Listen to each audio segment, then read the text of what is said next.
Hello, good morning students.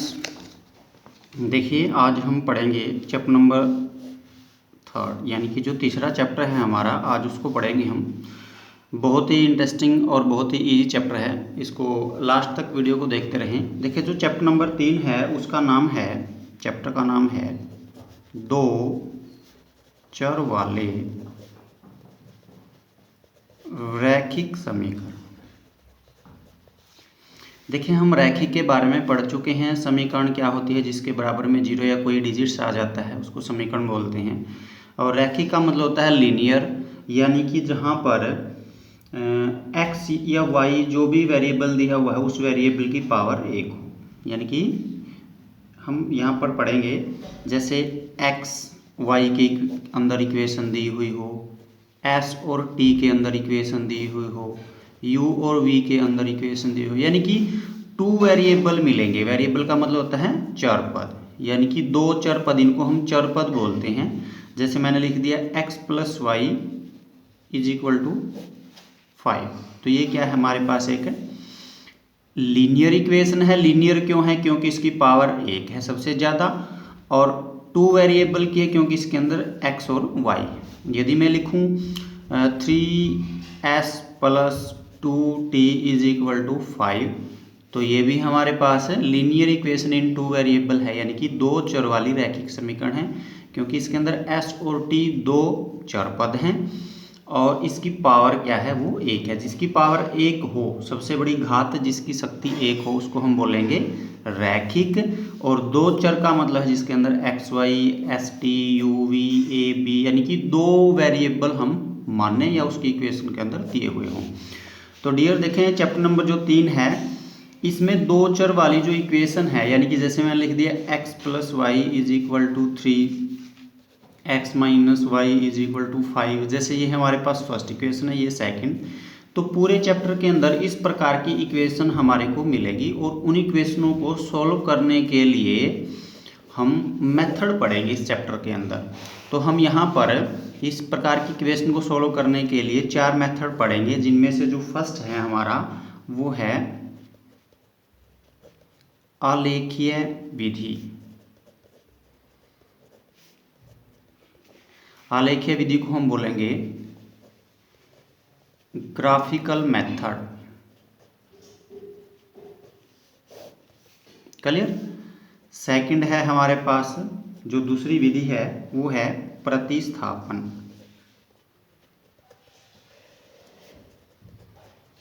प्रतिस्थापन को हम इंग्लिश में बोलेंगे सब्स्टिट्यूशन।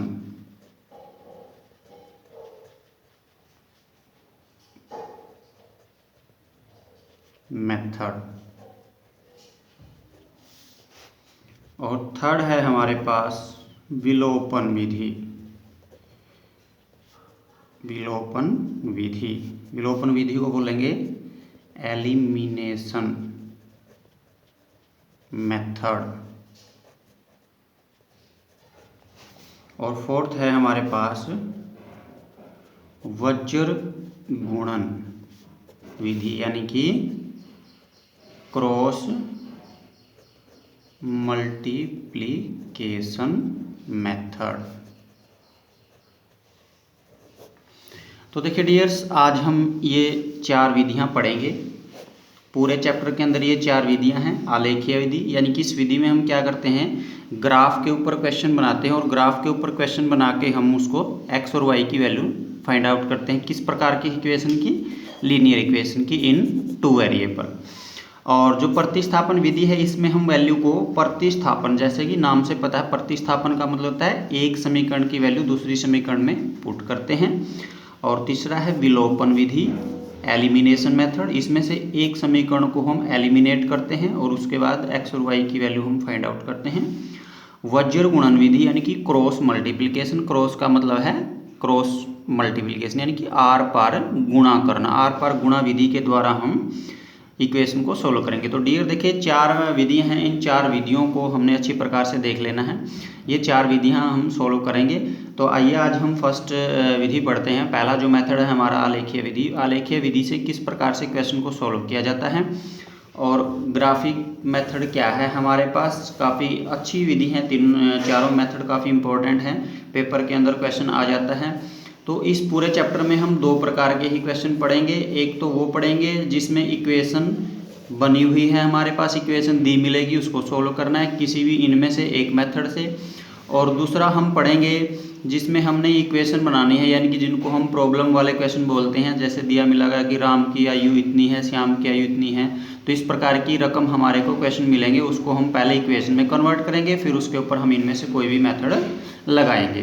तो यदि पेपर के अंदर पूछा जाए कि ये मेथड लगाना है तो वही मेथड हम पेपर के अंदर लगाएंगे, अदरवाइज हम और मेथड भी लगा सकते हैं।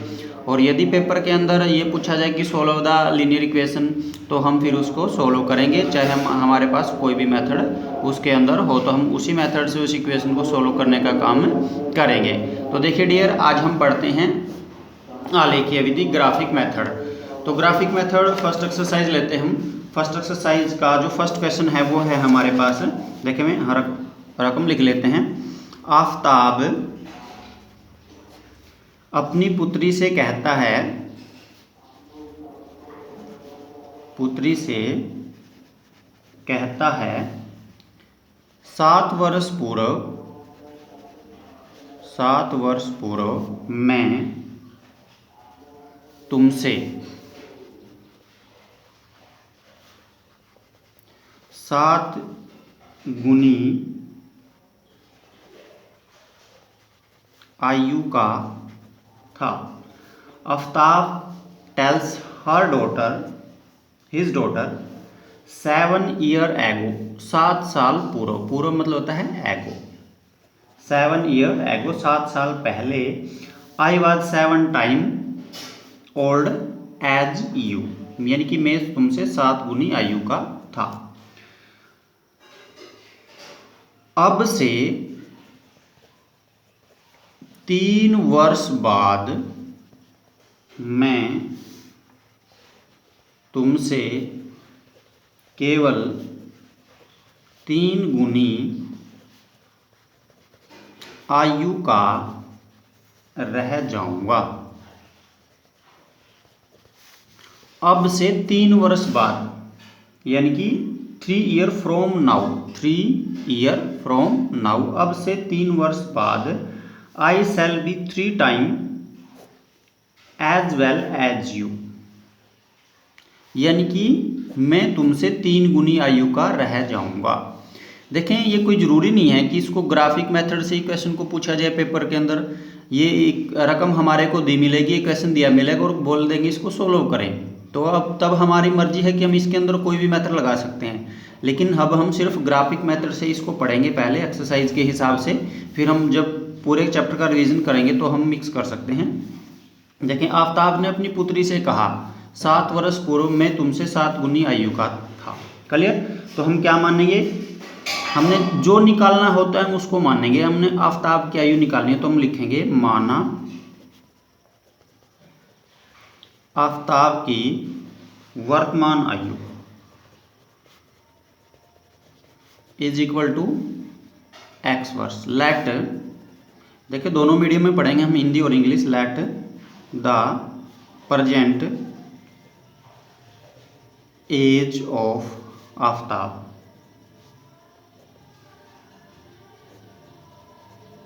Is equal to x year. Clear? अब ये कह रहा है कि मैं अपनी पुत्री से, तो दूसरा नंबर पे कौन है, उसकी पुत्री, तो हम यहाँ पर लिखेंगे माना पुत्री की वर्तमान आयु। तो पुत्री की आयु क्या मानेंगे, y क्यों माना, क्योंकि हम पढ़ रहे हैं 2 variable, linear equation in 2 variable, तो उसकी वर्तमान आयु होगी हमारे पास y वर्ष। Let the present age of her daughters, या let the present age of daughter is equal to y year. Clear? लिख लेंगे इसको इंग्लिश में। उसके बाद देखें according to question. According to question का मतलब होता है प्रश्नानुसार, हिंदी में लिख सकते हैं हम प्रश्नानुसार, यानी कि प्रश्न के अनुसार, प्रश्न में जो बात कही गई है, या इसको अकॉर्डिंग टू क्वेश्चन लिख सकते हैं, प्रश्नानुसार लिख सकते हैं, या पहली शर्तानुसार भी लिख सकते हैं, यानी कि जो पहली शर्त दी गई है क्वेश्चन के अंदर। तो पहली शर्त क्या दी है क्वेश्चन के अंदर? पहली शर्त दी है कि आफताब कहता है कि वह उसकी पुत्री से 7 वर्ष पूर्व 7 गुनी आयु का था।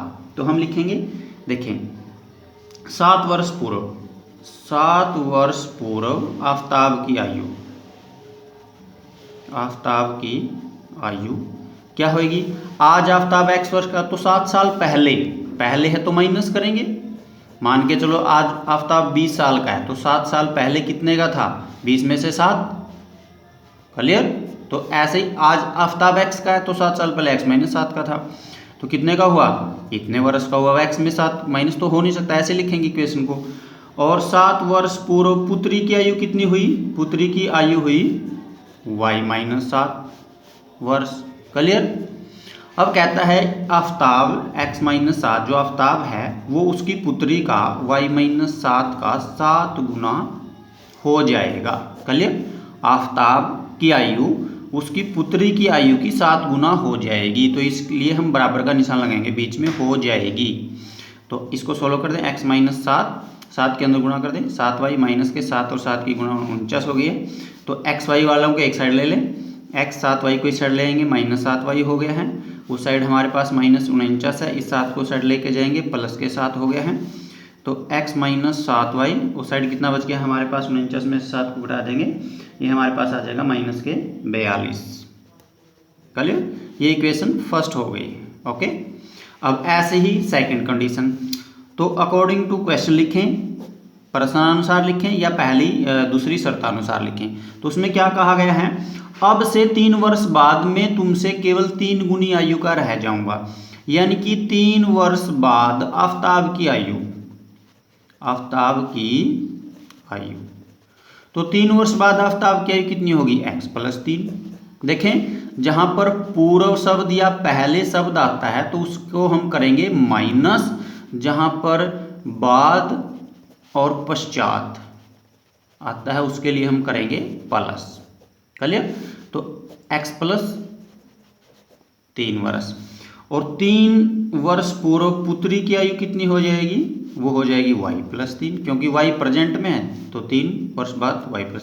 तो आफताब की आयु, ये उसकी पुत्री की आयु y प्लस 3 की कितने गुना हो जाएगी? 3 गुना रह जाएगी, तो 3 के साथ इसको हम गुणा कर देंगे, तो ये हो गया x plus 3y, x plus 3 अंदर गुणा करेंगे इसकी, 3y प्लस 3 और 3 की गुणा हो गया 9, तो ये आ गया हमारे पास x, 3y को इस साइड ले, माइनस में 3y हो जाएगा, और उस साइड क्या बचा? 9, इस 3 को साइड ले जाएंगे, 9 माइनस 3 हो जाएगा, तो x माइनस 3y बराबर है 6। ये हमारे पास सेकंड इक्वेशन, क्लियर? तो देखिए ठीक है, इस प्रकार से हम इस क्वेश्चन की 2 इक्वेशन प्राप्त करते हैं, equation number first, equation number second. अब इन दोनों इक्वेशनों को हमने क्या करना है? सोल्व करना है। अब यहाँ पर सोल्व करने के लिए देखिए यहाँ तक का क्वेश्चन कॉमन रहता है, यहाँ पर सोल्व करने के लिए हमारे पास मेथड है जो हम आज सीखेंगे, ग्राफीय विधि। फर्स्ट इक्वेशन बनी है हमारी x minus 7y is equal to minus के 42, ये हमारे पास फर्स्ट इक्वेशन है।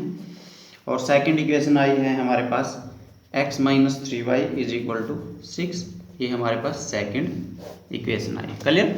तो देखें फर्स्ट इक्वेशन से हम ग्राफ की वैल्यू निकालते हैं, x माइनस 7y फ्रॉम, यहाँ लिख लेंगे फ्रॉम इक्वेशन फर्स्ट, या हिंदी में लिख लेंगे समीकरण 1 से। तो समीकरण 1 से हमारे पास x माइनस के 42 है, 7y को साइड, यानी कि या तो x की वैल्यू की साइड रख ले या y की वैल्यू की साइड रख लेंगे, तो हम 7y को साइड ले जाएं, x को इस साइड रख लेंगे, माइनस 42 प्लस के 7y, क्लियर? अब देखें डियर, हमने एक ग्राफ के लिए x और y की वैल्यू निकालनी है, कम से कम 3 जरूर निकालें, 3 वैल्यू हम निकालने का प्रयास करेंगे x और y की। अब देखें इसको हम कंप्लीट सोल्व भी कर सकते हैं यहाँ, नहीं तो आप इसको रफली काम कर सकते हैं। जैसे देखो अब हमने यहाँ पर y की वैल्यू रखनी है, y की वैल्यू हम ग्राफीय विधि में कुछ भी रख सकते हैं, आपकी मर्जी है, 1 प्लस का, माइनस का, 2, 3, 4, 5, 6, 1000, 10,000, कुछ भी वैल्यू रखो, कोई भी वैल्यू रखो ग्राफ बनेगा। यदि ज़्यादा बड़ी वैल्यू होगी तो बड़ा ग्राफ बनेगा, छोटी वैल्यू होगी तो छोटा ग्राफ बनेगा। तो ये क्लियर बात है कि आपको ये देखना है कि आपको ग्राफ किस प्रकार का बनाना है। यदि यहाँ वैल्यू 100 में, 200 में, 300 में हो तो आप यहाँ y की जगह भी 100, 200, 300 रखो। यदि 1000 में है तो 1000 में रखने का प्रयास करो।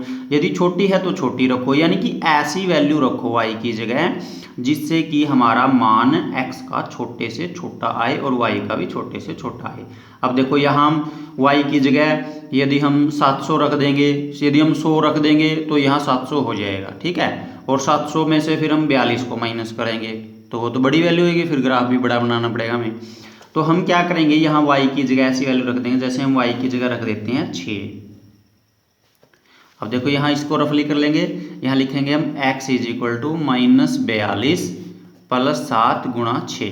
तो x बराबर है -42, 7 और 6 की गुणा हो गई है 42, 42 प्लस 42 माइनस क्या आ गया 0। किसकी वैल्यू आई है x की वैल्यू 0, तो यहाँ लिख देंगे x की वैल्यू 0। तो इस तरीके से हम रफली वहाँ कर सकते हैं काम एक्स्ट्रा साइड में। और ये समझ में आ गई ना बात, x की जगह 6 रखा तो x की जगह 6 रखने के बाद y का मान आया है 0। अब यदि हम x की जगह 7 रख दें, x की जगह हमने रख दिया 7, तो यहाँ हम रखेंगे x is equal to -42 plus 7 गुणा 7। तो -42 प्लस के 7 और 7 की गुणा कितने हो गए 49। तो प्लस के 49 माइनस के 42 कितना आ गया 7 आ गया, किसका प्लस का। क्लियर। तो क्या बचा यहाँ पर 7 वैल्यू बची x की, तो ये x का मान आ गया 7। अब 8 भी रख सकते हैं और 5 भी रख सकते हैं, तो हम 5 रख लेंगे।